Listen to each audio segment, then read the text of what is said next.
అందరికీ నమస్కారం. ప్రభుత్వ పథకాల అప్డేట్స్ కోసం ముఖ్యంగా ఇందిరమ్మ ఇండ్లకు సంబంధించి ఎలా లబ్ధి పొందాలి అనే అంశాల మీద మన ఛానల్లో వీడియోస్ వస్తుంటాయి. కాబట్టి సబ్స్క్రైబ్ చేసుకొని రెడీగా ఉండండి. వీడియోస్ మాత్రం లైక్ చేస్తూ ఉండండి.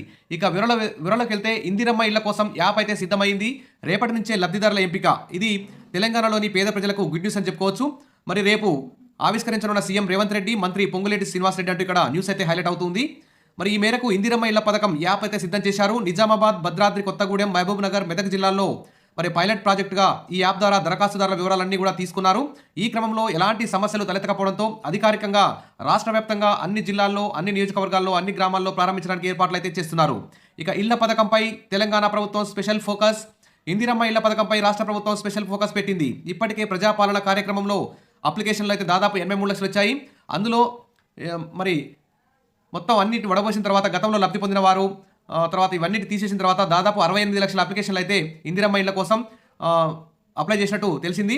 రేపు సచివాలయంలో ముఖ్యమంత్రి రేవంత్ రెడ్డి, గృహ నిర్మాణ శాఖ మంత్రి పొంగులేటి శ్రీనివాసరెడ్డిలు ఇండ్ల పథకం యాప్ను అయితే ఆవిష్కరిస్తున్నారు. ఏడాది ప్రజాపాలన ఉత్సవాల్లో భాగంగా ఇందిరమ్మ ఇళ్ల పథకాన్ని ప్రారంభించాలని భావించింది. అయితే ఈ కుటుంబ సమగ్ర సర్వే కారణంగా పెండింగ్లో అయితే పెట్టారు. ఇప్పుడు సీఎం చేతుల మీదుగా యాప్ ప్రారంభించగానే రాష్ట్ర వ్యాప్తంగా ఇందిరమ్మ ఇళ్ల పథకానికి లబ్ధిదారుల ఎంపిక ప్రక్రియ కూడా వేగవంతం కానున్నట్టు తెలుస్తోంది. మరి ఈ ఇందిరమ్మ ఇళ్ల పథకం యాప్ సంబంధించి ఈ యాప్లో దరఖాస్తుదారు పేరు, ఆధార్ సంఖ్య, సొంత స్థలం ఉందా, ఆదాయం ఎంత, గతంలో ఏదైనా గృహ పథకంలో లబ్ధి పొందారా అనే విషయాలపై 30 నుంచి 35 ప్రశ్నలతో ఈ యాప్లో నమోదైతే చేస్తారు. ఇల్లు లేని వారి వద్దకు వెళ్లి అధికారులు ఆయా వివరాలను యాప్లో నమోదు చేస్తారు. వాటి ఆధారంగా ఈ పథకానికి ఆయా దరఖాస్తుదారులు అర్హులా కాదా అనేది తెలుస్తుంది. తొలి విడతగా నియోజకవర్గానికి 3,500 నుంచి 4,000 ఇండ్లయితే మంజూరు చేస్తారు. మరి ఇందిరమ్మ ఇల్లు ఈ మొదటి విడతలో ప్రతి నియోజకవర్గానికి ఈ విధంగా కేటాయిస్తున్నారు.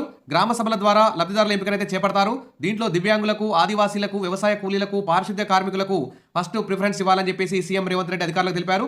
రెండో విడతలో ఇంటి స్థలం లేని వారికి అవకాశం కల్పిస్తారు. కాబట్టి ఇందిరమ్మ ఇళ్లకు సంబంధించిన ప్రతి అప్డేట్ కోసం మన ఛానల్ని ఫాలో అవుతూ సబ్స్క్రైబ్ చేసుకుంటూ వీడియోస్ లైక్ చేస్తూ ఉండండి. మీకు అప్డేట్స్ అందించడానికి మన ఛానల్ ఎప్పుడు ముందుంటుంది. Wish all the best. Thank you.